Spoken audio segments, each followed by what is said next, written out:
Viu? Se eu te falasse que a terra e o homem não foi o alvo primário de Deus, mas o meio, e que o alvo foi o céu, você se admiraria ou não? Ou ficaria surpreso? Ficaria ou não ficaria? Pois é sobre isto que eu quero falar com você, sobre a perspectiva do roadmap do Eterno. Venha comigo. Eu sei que você ficou bastante admirado que alguém tenha dito que o objetivo primário de Deus não é a terra e o homem, mas o céu. Que a terra e o homem foi o meio para se atingir o alvo, que é o céu. Isto pode ter causado em você um espanto. Pois é. Mas antes de adentrar as explicações bíblicas, quero lembrá-los as palavras de Jesus em Mateus capítulo 13, quando o mesmo dissera aos discípulos: a vós é dado a conhecer os segredos, os mistérios do reino de Deus. O reino de Deus é cercado de enigmas e mistérios, e que o Espírito Santo nos revela na medida que nós nos inclinamos a compreender mais do Criador e de suas leis e do seu mundo, do seu reino. Paulo, certa vez, orando aos irmãos em favor da igreja de Éfeso, ele diz: eu me ponho de joelho e oro ao Pai de nosso Senhor e Salvador Jesus Cristo, e Pai nosso também, que Ele vos conceda espírito de sabedoria, de revelação, do pleno conhecimento de teu ser. Então, Paulo entendeu que é muito importante, que é essencial que a igreja, que um homem de Deus ou uma mulher de Deus tenha ao seu dispor espírito de sabedoria, de revelação e do pleno conhecimento dele, de Deus. A palavra epignosis, que é o conhecimento técnico, é o conhecimento científico, é o conhecimento das letras, é a teologia. Porém, Paulo reconhece a importância da sabedoria para se entender estas coisas, a sabedoria para colocar estas coisas na ordem, trazer compreensão, entendimento e clareza. Agora, Paulo também sabe que a letra, que o ensino técnico não é suficiente para nos trazer os mistérios, e que os mistérios é alvo de uma revelação divina na vida de todo aquele que se dispõe a aprender e aprender cada vez mais do seu Criador. Talvez você esteja ainda admirado de pensar que você, que sempre foi ensinado que Deus o amou e o ama, talvez você esteja espantado de acreditar que a terra, que foi feita com tanta perfeição, não seja o alvo primário de Deus. Nenhum homem, que foi obra, a coroa da criação. Pois é. Mas eu quero explicar isso de forma bíblica. Para isso eu gostaria de retornar na eternidade conforme as informações da própria palavra de Deus. Na eternidade algo aconteceu. Deus criara os anjos, os seres celestiais que o assistiam em sua glória e em sua majestade.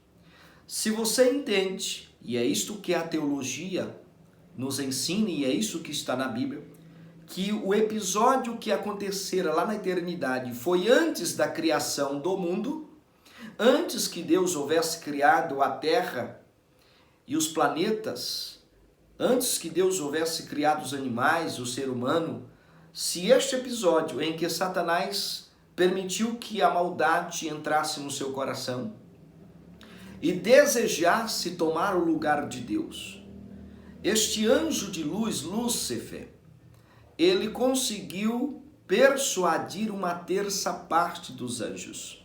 Agora imagine quanto seria essa terça parte? Quanto seria esse número de 30% em relação a uma totalidade de seres celestiais que foram criados por Deus? A Bíblia não revela quantos anjos há no céu, mas ela dá muitas informações que são milhares de anjos.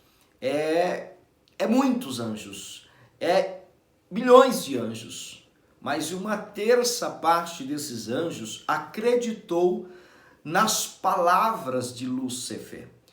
Ele conseguiu seduzir, persuadir, colocando em xeque o caráter de Deus. Não é simplesmente Deus, sendo o maioral, o criador, ter destruído Satanás. Deus tem o poder e poderia ter feito isso, mas por que ele não o fez?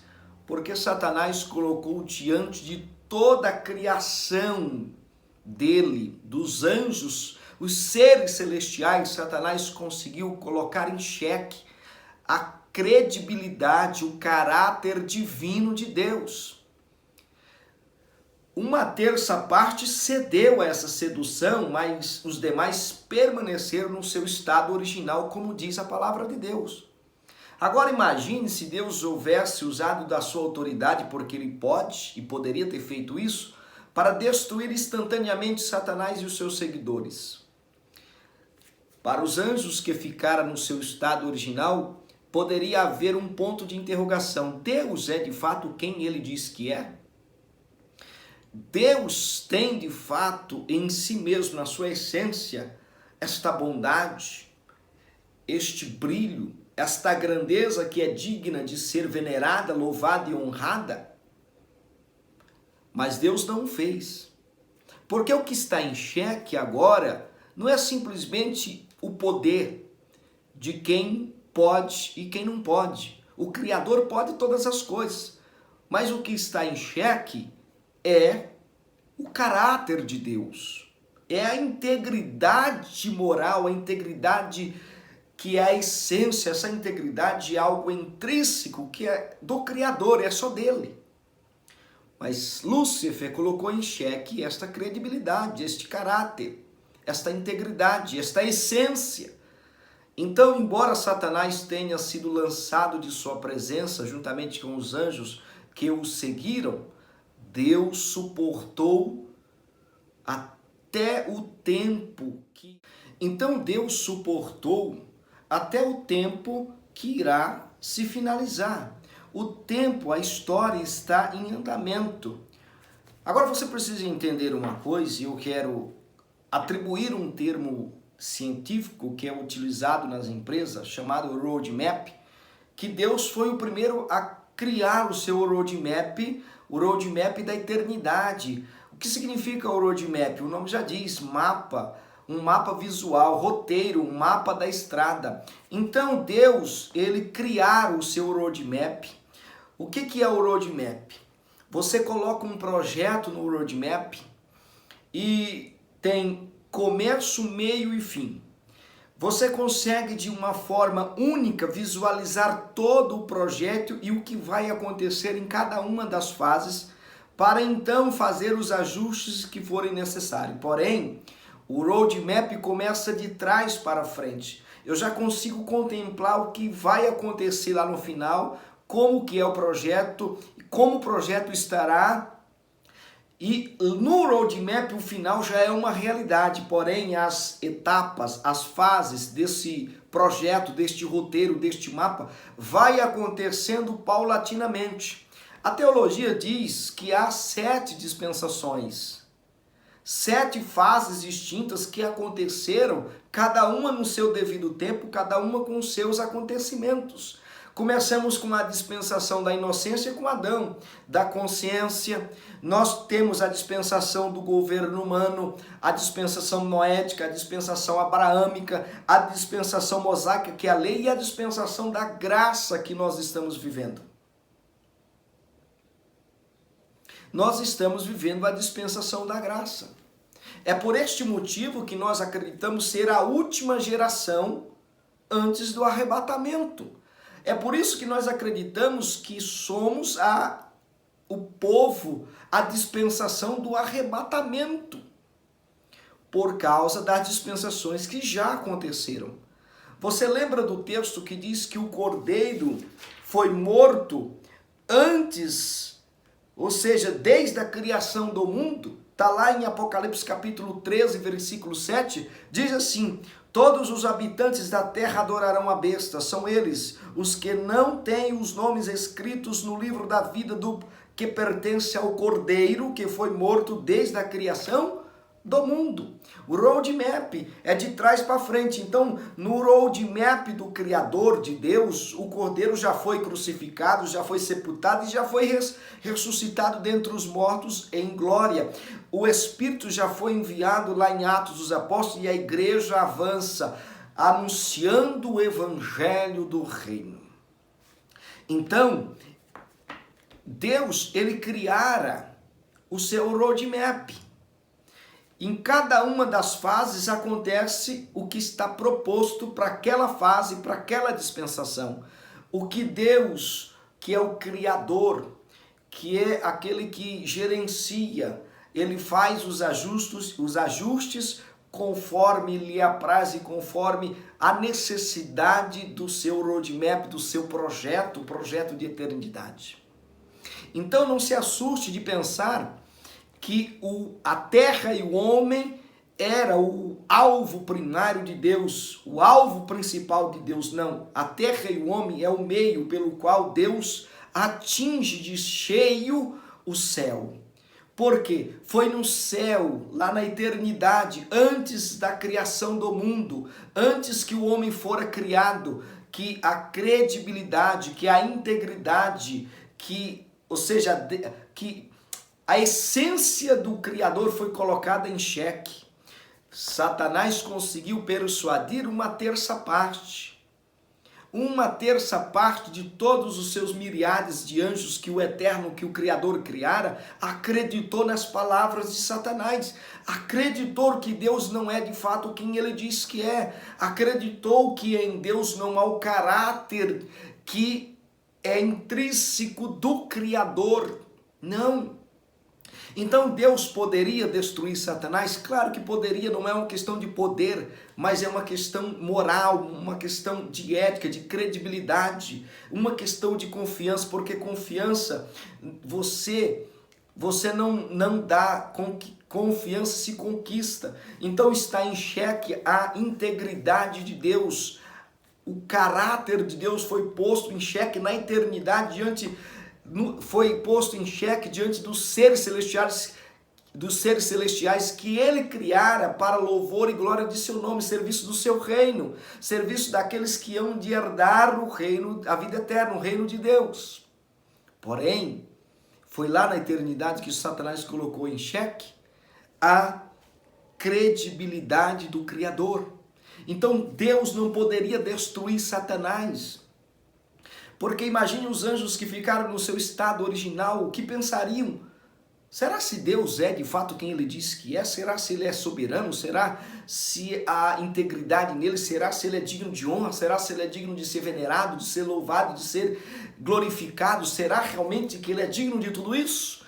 Então Deus não poderia destruir Satanás, mas o que Deus fez? Suportou aquele momento e criou o seu roadmap, criou o seu roteiro, onde ele despejaria toda a sua grandeza, todo o seu amor, toda a sua revelação, onde ele ia se revelar ao céu. O propósito de Deus é revelar-se ao céu, é revelar-se aos seus seres celestiais que criara. Com isso, ele usa a terra e o homem como objeto do seu amor, da sua misericórdia, da sua amizade, do seu desejo. O homem recebe do Criador toda a sua atenção para mostrar para os seres celestiais que estão a serviço do Criador que esta integridade, que esta essência que é intrínseca do Criador, de fato lhe pertence, porque isto é quem ele é o que ele é de fato. Mas como que eu sei disso? Quando você olha para a palavra de Deus, Deus já sabia que o homem ia errar e Deus já, no seu roadmap, no seu roteiro, já fez os ajustes e os arranjos necessários. Gênesis capítulo 2, versículo 8 diz: e plantou o Senhor Deus um jardim no Éden, na direção do Oriente. Guarde bem esta palavra, na direção do Oriente. E pôs nele o homem que havia formado. Então, o Éden é uma região geográfica. Deus plantou um jardim no Éden e inseriu, levou o homem para dentro do jardim do Éden pelo lado do Oriente. O lado do Oriente é a porta de entrada do Éden. Então, Deus criou todo o planeta, mas dentro da terra Deus estabeleceu um pedacinho onde seria o ponto de conexão, onde Deus ia interagir e se relacionar com o homem. Hoje o nosso Éden é a palavra de Deus. É na sua palavra que Deus está, é na sua palavra que nós encontramos Deus, é na sua palavra que nós encontramos seus preceitos, seus valores, seus princípios. É na sua palavra que nós encontramos a sua essência, o seu caráter. Passamos a conhecer quem é Deus através da sua palavra, e a palavra de Deus é o nosso Éden, é o nosso ponto de contato, de comunhão, de relacionamento, de ligação entre nós e o Criador. É aqui que Jesus está, na sua palavra. É aqui que Jesus morreu e ressuscitou, na sua palavra. É aqui no Éden, no nosso Éden, a sua palavra, que nós nos comunicamos com Deus. Então Deus plantou um jardim no Éden e levou o homem para morar, viver no Éden pelo lado do Oriente. Gênesis capítulo 3, versículo 23 e 24 diz o seguinte: o Senhor Deus, pois, o enviou para fora do jardim do Éden para lavrar a terra de que fora tomado. Algo aconteceu agora. Deus colocou Adão no jardim do Éden para se relacionar com ele, para ele cultivar, para ele preservar, para ele cuidar daquele pedaço de terra. Porém, algo aconteceu. Agora Deus está tirando o homem de dentro do Éden que ele mesmo havia colocado. Deus está tirando o casal agora de dentro do Éden. Vamos entender por onde que Adão está saindo? Versículo 24 do capítulo 3 de Gênesis. E havendo lançado para fora o homem, pôs querubins a oriente do jardim do Éden e uma espada flamejante. Olha bem, o homem entrou no Éden, onde ele ia se relacionar com Deus, pelo lado do Oriente. E o homem está saindo agora da presença do Criador por causa do seu pecado, da sua rebelião, da sua desobediência pelo lado do Oriente. E Deus colocou um querubim com uma espada flamejante para não deixar o homem retornar e comer do fruto eterno e permanecer eternamente na sua condição de pecador. Então no roadmap de Deus já estava previsto que o homem ia errar, que o homem ia falhar. Então, pela mesma porta que Deus inseriu o homem no Éden, é a mesma porta que Deus fechou para o homem ter acesso ao Éden. O homem saiu pela mesma porta e a porta se fechou para o homem. O homem agora não tem mais acesso ao Éden, a porta se fechou. Mas no roadmap de Deus, aquele gestor que está vendo aquele projeto no seu mapa visual, no seu roteiro, ele está conduzindo o projeto que é a história e fazendo os ajustes e os arranjos para que o projeto lá no fim se complete totalmente e seja finalizado. O homem agora perdeu o acesso com Deus, mas o gestor do projeto está monitorando, governando, articulando e conduzindo o seu roadmap dentro de cada uma das fases que ele mesmo estabelecera.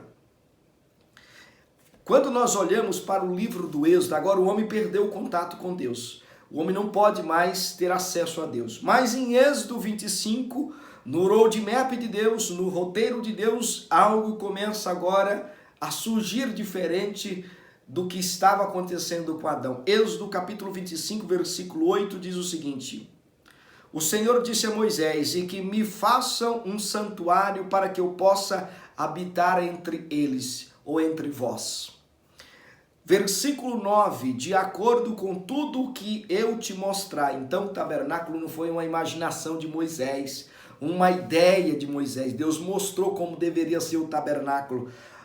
Após o modelo do tabernáculo e para o modelo de todos os seus móveis, assim mesmo fareis isso. Então, Deus revelou a Moisés o modelo do tabernáculo que há na eternidade, até mesmo para os móveis. Então Deus mostrou o tabernáculo para Moisés, o tabernáculo da eternidade, para que ele fizesse o mesmo na terra. Coisa gloriosa. Porém, olha o segredo, como Deus é lindo. Números capítulo 2, versículo 3 e 9 diz que a entrada principal ficava em frente às tribos de Judá, Issacar e Zebulon. A entrada principal do tabernáculo, onde o sumo sacerdote tinha que entrar, ficava do lado do oriente. Vamos voltar. O homem entrou no Éden pelo lado do oriente, saiu pelo lado do oriente, onde ele perdeu o direito de ter acesso a Deus. Agora Deus revela a Moisés o modelo do tabernáculo que Moisés precisava construir para que Deus viesse habitar entre eles. Porém, o sumo sacerdote ou qualquer pessoa que entrasse, até mesmo no pátio dos gentios, ali onde estava ali o pátio do tabernáculo, toda vez que ele entrava no tabernáculo, ele tinha que entrar pelo lado do oriente. A entrada principal ficava pelo lado do oriente. Mas qual é o mistério? Qual é o segredo por trás de tudo isso? O segredo está em Ezequiel capítulo 8, versículo 16. Diz que entre o pórtico e o altar havia cerca de 25 homens que estavam de costas para o templo de Yahvé, com seus rostos para o oriente, se prostrando ao sol. O templo de Yahvé estava para o lado do oriente. Porém, percebe que esses 25 anciões estão de costa para o templo e de frente para o sol, venerando o sol. Por que Deus ordenou que o tabernáculo fosse construído com a entrada principal para o lado do oriente? Porque toda vez que o povo entrava no tabernáculo, virava as costas para o sol, reconhecendo que Deus, o Criador, é maior do que a criatura, é maior do que o sol. O sol era uma entidade na mitologia, na ideia pagã, o Deus de maior força, de maior poder, de maior esplendor.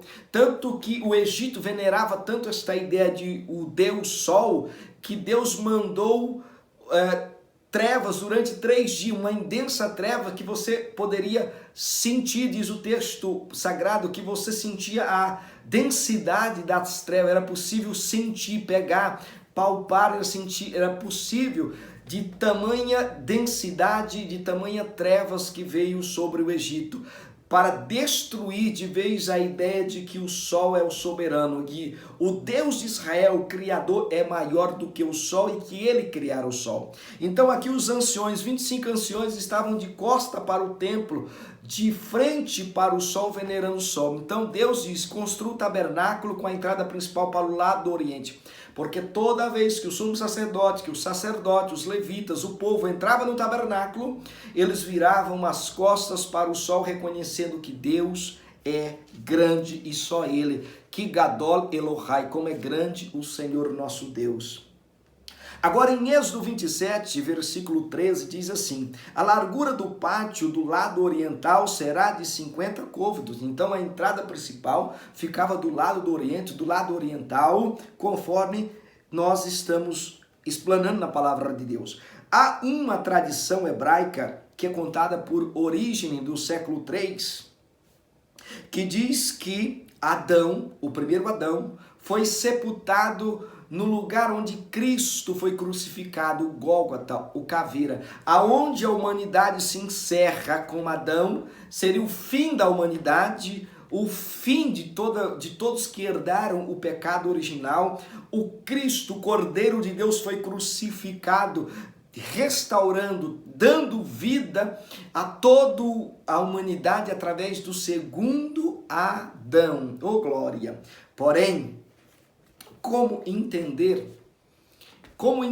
melhor que a terra e o homem não é o alvo principal de Deus, mas um meio para atingir o alvo principal, que é o céu. Apocalipse capítulo 13, versículo 7, eu quero ler primeiro, diz: todos os habitantes da terra adoraram a besta, são eles o que não tem os nomes escritos no livro da vida, que pertence ao Cordeiro que foi morto desde a criação do mundo. Então, no roadmap, no roteiro de Deus, o Cordeiro já tinha sido crucificado, sepultado e ressuscitado dentre os mortos. Ezequiel capítulo 28, versículo 18, acontece algo fantástico, uma revelação sobre Lúcifer.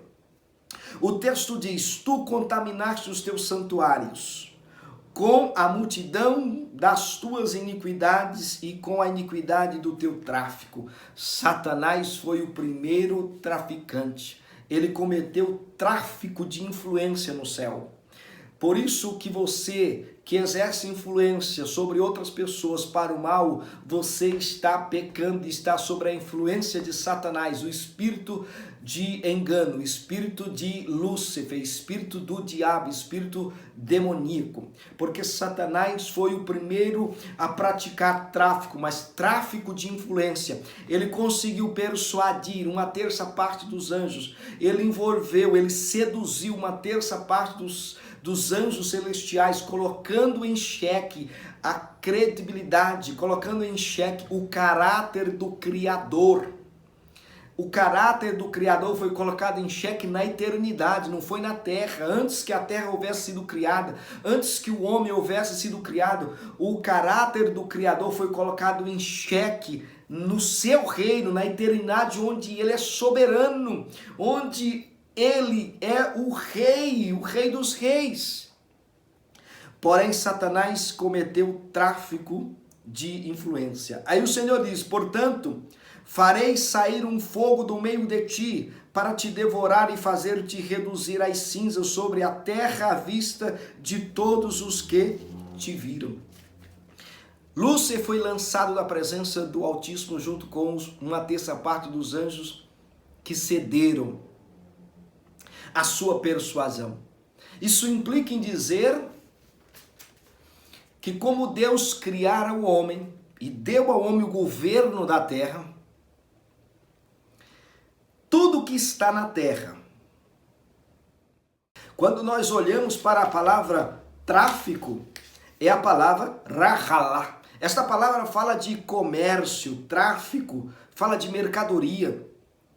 Lúcifer, Satanás, fez do céu um comércio, fez da eternidade, fez da glória, fez dos anjos uma mercadoria.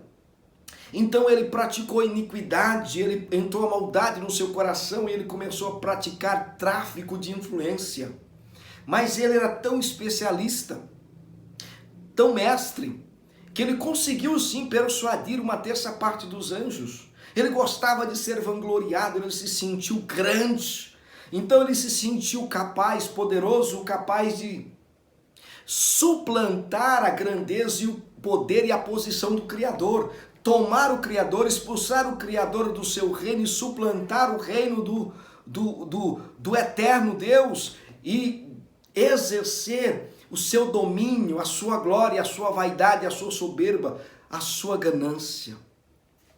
Porém, nós sabemos que ele foi lançado da presença do Altíssimo. Ezequiel capítulo 28, versículo 5 diz: por tua grande sabedoria, percebe que não era qualquer anjo, e por teu tráfico de influência, tu tens aumentado as tuas riquezas. Ou seja, que riquezas são essas? O número de anjos que ele foi capaz de persuadir. E tuas riquezas, e o teu coração está exaltado por causa das tuas riquezas. Conforme ele foi persuadindo os anjos, conforme ele foi envolvendo os anjos, conforme ele foi tendo adeptos, ele foi se engrandecendo, foi se envaidecendo, ele foi se sentindo cada vez mais rico, mais poderoso, mais dominante. Porém, o Eterno lançou ele violentamente da sua presença, juntamente com os anjos que o seguiam. Quando nós olhamos para Apocalipse capítulo 21, versículo 27, diz o seguinte: e não entrará nela coisa alguma que contamine e cometa abominação e mentira, mas só os que estão inscritos no livro da vida do Cordeiro. Aqui você precisa entender. No roadmap do Criador, tem começo, meio e fim. no fim, quando tudo estiver estabelecido, quando não houver, quando não tiver mais, que eu acredito que não tem mais, mas vamos imaginar o seguinte, onde tudo se completa, onde não haverá mais imaginação ou pensamentos ou indagações sobre o caráter e a divindade, a essência do Criador.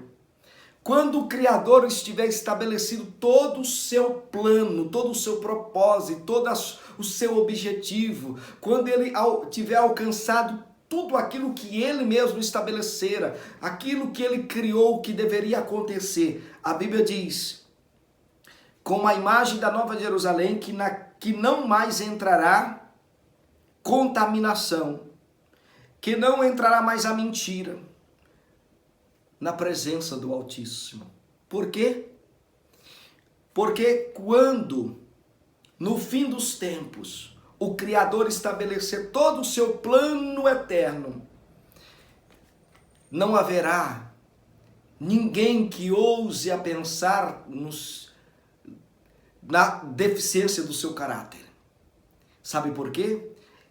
Ele criou o universo, colocou o homem transgrediu, ele renunciou à sua glória, o próprio Criador, o próprio Deus, desceu na condição de homem, se sujeitou à condição do homem menor do que os anjos, passou o que todos os homens passam, se sujeitou a ele mesmo resgatar o homem, entregando a si mesmo a morte de cruz, sobre maldição, assumindo a culpa e o pecado de toda a humanidade. Porém, isso causou um impacto, isso causou algo tão grandioso no céu, que quando o Criador finalizar completamente o seu plano de eternidade, seu plano de redenção, seu plano, não haverá, nem no céu ou na terra, alguém que pense ao menos em pecar contra o seu Deus. Jamais. A palavra que foi utilizada, entrará, é o verbo que traz a junção da palavra eis e erchomai. Este verbo traz dois sentidos. O primeiro sentido é algo que se revela na eternidade. O segundo sentido é algo que entra. Lembra que na eternidade Satanás se revelou, se manifestou o seu caráter, manifestou o seu mal, manifestou a sua maldade, a sua ganância, a sua vaidade, manifestou o mal que havia dentro dele.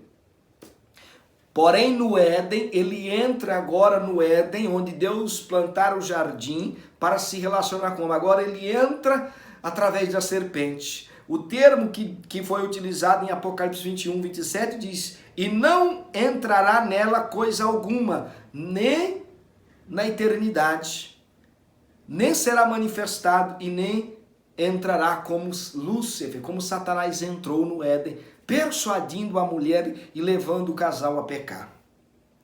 Porém, Satanás é lançado fora da presença de Deus. Satanás entrando no santuário no Éden, ou seja, ao tomar a posse do corpo de uma serpente e vir a existir e começar a ser, ou seja, lá na eternidade ele veio a existir, ou seja, ele se revela quem ele é. Porém, quando nós olhamos para Apocalipse capítulo 20, nós vemos do versículo 1 ao versículo 3, Satanás é preso por 1000 anos. Do versículo 4 ao versículo 6, Jesus reinará durante o milênio. Versículo 6 ao versículo 8, Satanás é solto e acontece a rebelião das nações. Do versículo 9 ao versículo 10, Satanás é aniquilado completamente. Do versículo 11 ao 15, o grande trono branco. E o capítulo 21, novos céus e nova terra. Novo céu e nova terra. Aqui, o plano de Deus se completa. O plano de Deus se completa. a integridade de Deus foi colocada em xeque na eternidade, antes da criação do mundo e do homem. Com isto, Deus, por uma questão moral, não pôde destruir Satanás. Por causa dos anjos que no seu estado original não cederam à sedução de Satanás. Mas poderia haver uma interrogação se Deus usasse do poder que é dele, da autoridade que é dele. Ele poderia, se ele simplesmente se aniquilasse completamente Satanás e os seus seguidores. Mas Deus não o fez.